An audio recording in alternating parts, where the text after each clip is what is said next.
Do you ever catch yourself comparing your work, your gifts, even your way of being to somebody else's, and then instantly feel like you don't measure up? Yeah, been there, done that. Today, I'm going to talk about why comparing yourself to others is a trap and how you can instead step into your unique soul frequency. Because when you stop comparing the river to the flame, you can finally start to thrive as you, not somebody else. Now, don't get me wrong, comparison isn't always bad. Sometimes it's inspiring. We look at what someone else is doing and go, ooh, I want to do something like that. That seems great. Didn't even know that was possible, right? It inspires us, can help us learn. I mean, thank you, YouTube tutorials, right? That's pretty much basically how I taught myself every tech skill. What I was doing wasn't working compared to somebody else. Ooh, wow, they figured it out. They hacked it. I'm going to do it that way. Not a bad thing.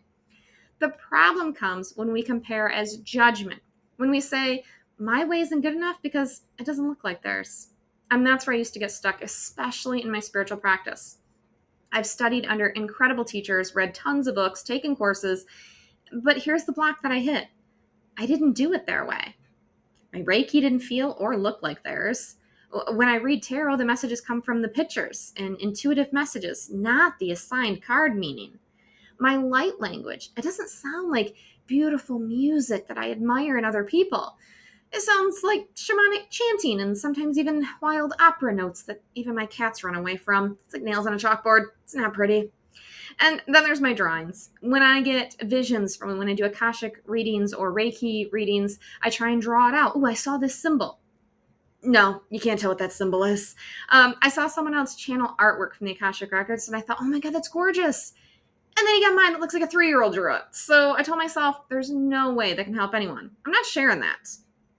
In my frustration, I asked my team, how can I be more like them? Like, do I just need more practice? Like, I just got to get better at this. Yeah, not the right question. My dragons came through with a message, and they said a dragon's roar is not compared to a bird's song. Both shift the air.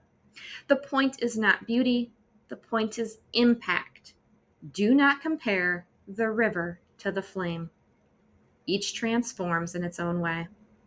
Oh my gosh, I totally cried. It was like the permission slip that I didn't know I needed. That being me is good enough. Because here's the truth, I'm not water.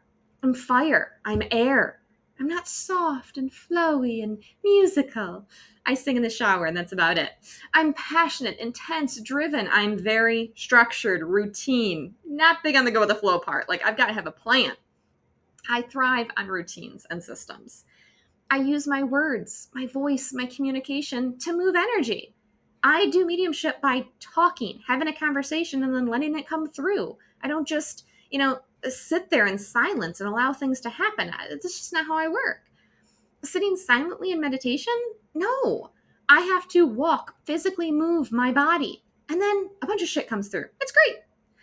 So here's what I realized. There's no universal grading system for your gifts.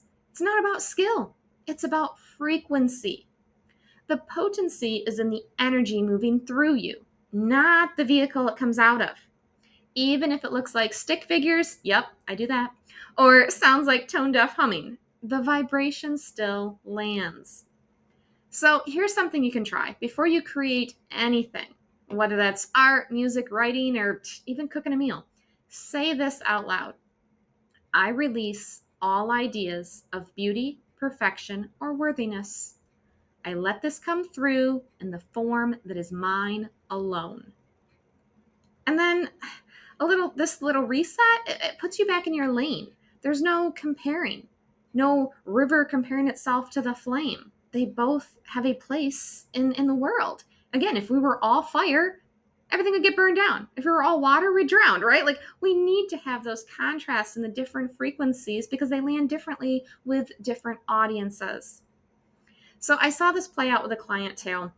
His wife was super successful business owner, very fire energy, action, strategy, go, go, go. And he wanted to start his own business. But every time he pushed forward, he hit roadblocks. But at the same time, he was incredibly lucky. Things would just fell into his lap, like winning raffles, even casino wins and unexpected blessings. When I looked into his Akashic Records, I saw his frequency was water. His gift was flowing, allowing the yin energy. But he kept trying to do it her way, the fire, and it wasn't working. That's the trap of comparison. The river can't be the flame. The flame can't be the river. Each has its own way of transforming the world. So if you've been comparing yourself to others, whether it's in your business, creativity, your spiritual gifts, take this as your permission slip. Your uniqueness is your gift. Your frequency matters. And if you want help discovering what that unique energy is, book an Akashic readings with me. We'll find the soul frequency that's in alignment for you and heal wounds that have kept you trying to fit into someone else's cookie cutter. Because you're not supposed to be like everyone else. You're supposed to be you. And that's more than enough. So remember, don't compare the river to the flame. Just be the force you were born to be. And check out the link in the description.